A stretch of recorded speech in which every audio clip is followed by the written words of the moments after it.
آپ بتائیں دعائیں کیسے قبول ہوگی؟ آیت کریمہ ایک ٹیبلٹ کی طرح ہے، دوا کی طرح ہے، لیکن اگر کسی کو سر درد ہوگا تو سر درد کا ٹیبلٹ کام کرے گا، اگر کسی کو کینسر ہو جائے تو سر درد کے ٹیبلٹ سے علاج نہیں ہو سکتا۔ تو آیت کریمہ تو اس وقت تھا کہ جب سب لوگ نیک اور پارسا ہوتے اور بارش بند ہو جاتی، آیت کریمہ کا ورد کرتے۔ نادان، آیت کریمہ تو بہت بڑی چیز ہے، بتاؤں بارش کیسے ہوتی ہے؟ ہائے ہائے سبحان اللہ، بستام ہے بستام، بات کو آگے بڑھا رہا ہوں لیکن اس کو شارٹ کروں گا۔ بستام کی سرزمین ہے، بستام کی۔ بارش بند ہو گئی، باران رحمت کا نزول بند ہو گیا، لوگ دعائیں کرتے اللہ بارش برسا برسا برسا، نہیں برسا۔ جب بارش نہیں ہوئی تو ایک دیوانہ جا رہا تھا، جب فرزانے تھک جاتے ہیں تو پھر دیوانے کام آتے ہیں۔ دیوانے کو دیوانہ نہ سمجھو، دیوانہ بہت سوچ کے دیوانہ بنا ہے۔ ہم جو دیوانگی کی باتیں کرتے ہیں یوں نہیں کرتے، اس لیے کرتے ہیں کہ جب دنیا کا دیوانہ چلتا ہے تو راستہ بھٹک جاتا ہے، رسول اللہ کا دیوانہ جب چلتا ہے تو بھٹکے ہوئے کو راستہ بتاتا ہے۔ دنیا کا دیوانہ منزل ڈھونڈتا ہے، رسول اللہ کا دیوانہ جہاں بیٹھ جاتا ہے وہی منزل بن جاتی ہے۔ ابھی آپ سن رہے تھے صوفی ملت سے ایک گلاب بابا جو یہاں کی بستی کا فقیر تھا، کوئی اسے قابل عزت بھی نہیں سمجھتا تھا دنیا کے اندر، لیکن وہ دیوانہ رسول تھا، لوگوں نے نہ پہچانا، جنگل میں گیا تو وہ جنگل منگل بن گیا۔ کیوں ہوا؟ محفل کے سبھی لوگ ادھر دیکھ رہے ہیں، ہم دیکھنے والوں کی نظر دیکھ رہے ہیں۔ دیوانہ جا رہا ہے، لوگوں نے کہا او بابے، لوگ پریشان ہیں، تو بڑا مسکراتے جا رہا ہے۔ کہا کیوں، بات کیا ہے؟ کہا بارش نہیں ہوتی دعا تو کر۔ کہا جاؤ بارش ہوگی۔ کہا یہ خدائی دعوت تو نے کیسے کیا؟ لوگ بھی پاگل ہے، خدا کے بندوں کی دیوانوں کی باتوں کو خدائی دعوت سمجھتے ہیں۔ خدائی دعویٰ یہ نہیں ہے جاؤ بارش ہوگی، خدائی دعویٰ تو یہ ہے کہ خدا سے جدا ہو کر کوئی کہے کہ بارش ہوگی، وہ جدا ہو کر نہیں کہتے، وہ خدا کے بندے ہو کے کہتے ہیں کہ ہوگی، اور کہاں اور دعا تو کر، کہا ہوگی کہہ دیا نا، جاؤ ہوگی، کہ اطمینان کے لیے تو کر۔ آنکھوں کو آسمان کی طرف اٹھا، اے اللہ تیری جو امانت میری آنکھوں میں ہے نا، توجہ، تیری جو امانت میری آنکھوں میں ہے نا، اسی امانت کا واسطہ برسا دے۔ جملے مکمل نہ ہوئے تھے، ایسا برسا کہ جل تھل کیا، وہ تو چل دیا۔ ایک تحقیق کرنے والا دوسرا دیوانہ تھا، پیچھے پڑ گیا، اے بابے بتا تیری آنکھ میں کون سی امانت ہے؟ آنکھوں میں بھی امانتیں ہوتی ہے؟ اب تک تو سنا تھا کہ تجوریوں میں امانتیں ہوتی ہے، جیبوں میں امانتیں ہوتی ہے، گھر میں امانتیں ہوتی ہے، کیا آنکھوں میں بھی امانت ہوتی ہے؟ بتانا بتانا۔ جب خوب پیچھے لگا تو دیوانے نے کہا جا میری آنکھ میں اللہ کی امانت ہے۔ کہا کیا ہے بتا تو صحیح۔ کہا ایک مرتبہ میں نے بایزید بستامی اللہ کے ولی کو دیکھا تھا، بس وہی امانت میری آنکھوں میں ہے۔ بایزید جیسے ولی کو دیکھ کر پھر کسی گندگی کی طرف میں نے نظر نہیں اٹھائی، بس اسی امانت کے صدقے میں اللہ نے برسا دیا۔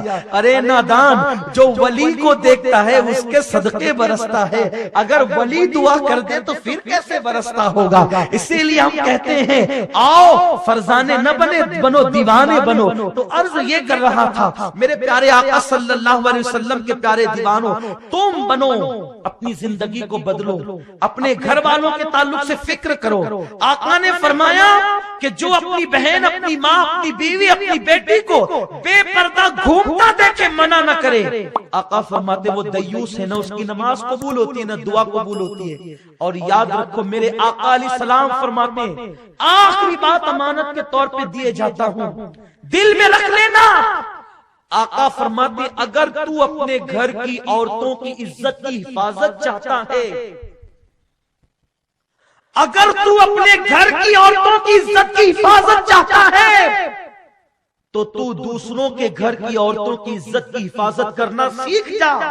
اللہ تیرے گھر کی عورتوں کی حفاظت فرمائے گا، اور اگر تو نے دوسروں پہ تاک جھانک کیا تو اللہ پاک تیرے گھر کی عورتوں کو بھی بے نقاب کرے گا۔ اس سلسلے میں مفسرین ایک حکایت لکھتے ہیں، ایک سنار تھا، سنار کی بیوی بڑی خوبصورت تھی، سنار نے اپنے گھر ایک نوکر رکھا تھا، نوکر برسوں سے کام کرتا تھا لیکن نظریں جھکا کر سامان دیتا چلا جاتا، کبھی مالکہ کو دیکھا نہیں۔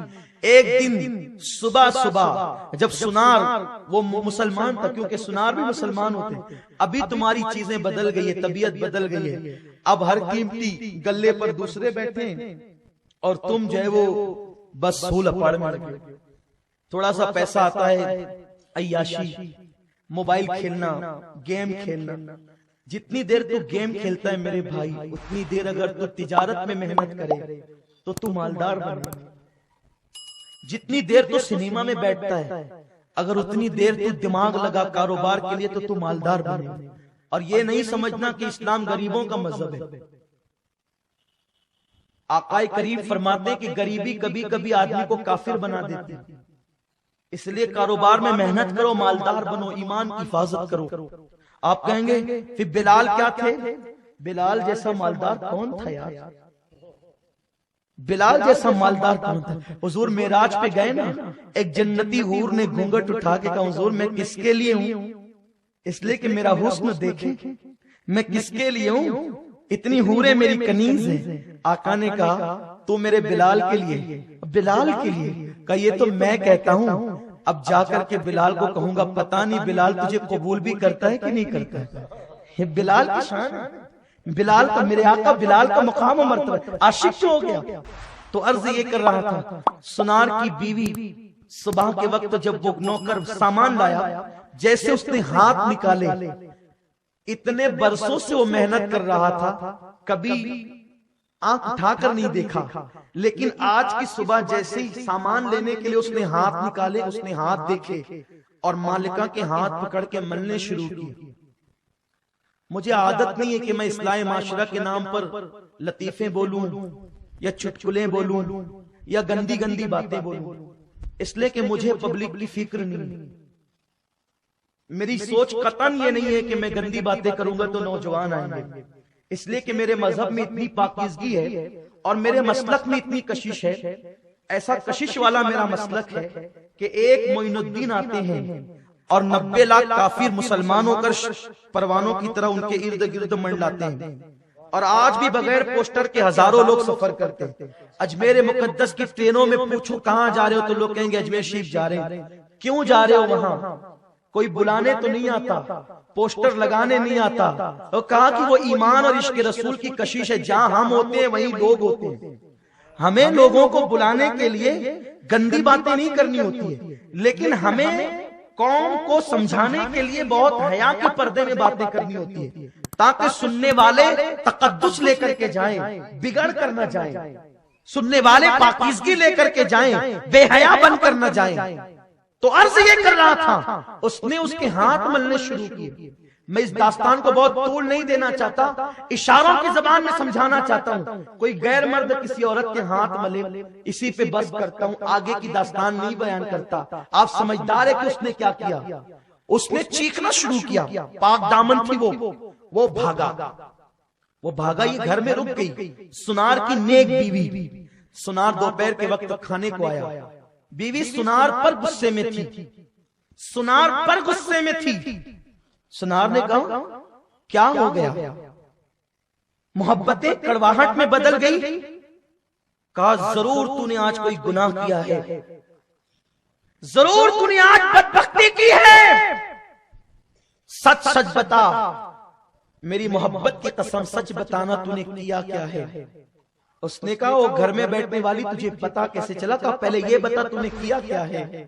کہا آج کنگن خریدنے کے لیے کوئی مالدار زادی آئی تھی، میں یوں ہی کنگن بیچ دیتا تھا، لیکن اتنی خوبصورت تھی کہ کنگن پہناتے ہوئے میں نے اس کے ہاتھ ملے اور اس کے ساتھ میں نے بدبختی کی۔ وہ اٹھ کر بھاگ گئی۔ کہا سن، سرکار کی حدیث ہے، تو دوسروں کی عورتوں کو محفوظ رکھ، تیری عورت محفوظ رہے گی۔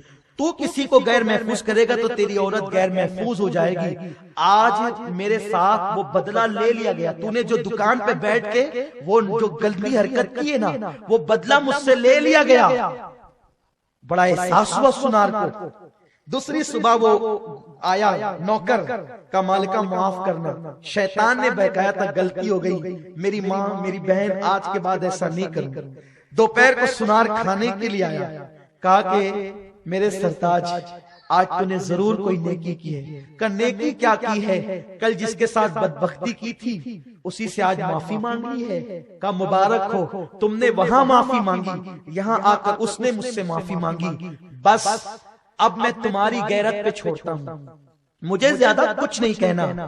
اگر تمہیں یہ پسند ہے کہ کوئی تمہاری بہن کے ساتھ بدکاری کرے تو تم جو چاہو کرو.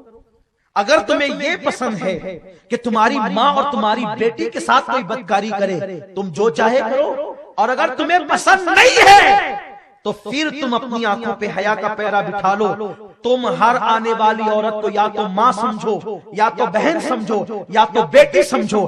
تم باہر اتنے مقدس بن جاؤ گے, اللہ تمہارے گھر میں تمہاری عورتوں کی حفاظت فرمائے گا. اور اگر تم نے ایسا نہیں کیا اور تم آوارگی پہ قائم رہے, میں بددعا دینے والا آدمی نہیں ہوں, لیکن حضور کی حدیث سنا کر کے جاتا ہوں. آقا نے جو کہہ دیا ہے, جس رسول کے کہنے پہ ہم نے اللہ کو ایک مانا ہے, اسی رسول نے کہا اگر تم نے کسی پر نظر اٹھائی تو تمہارے گھر کی عورتیں بھی محفوظ نہ رہے گی. اب تم پر چھوڑ رہا ہوں کہ تم کتنے غیرت مند بھائی ہو. اپنی بہن کی تم جتنی حفاظت کرنا چاہتے ہو اتنی باہر تم اپنی نگاہوں کی حفاظت کرو. تمہاری بہنیں, تمہاری بیٹیاں, تمہاری مائیں, تمہاری بیویاں محفوظ رہے گی. اللہ مجھے آپ سب کو نگاہوں کا تقدس عطا فرمائے.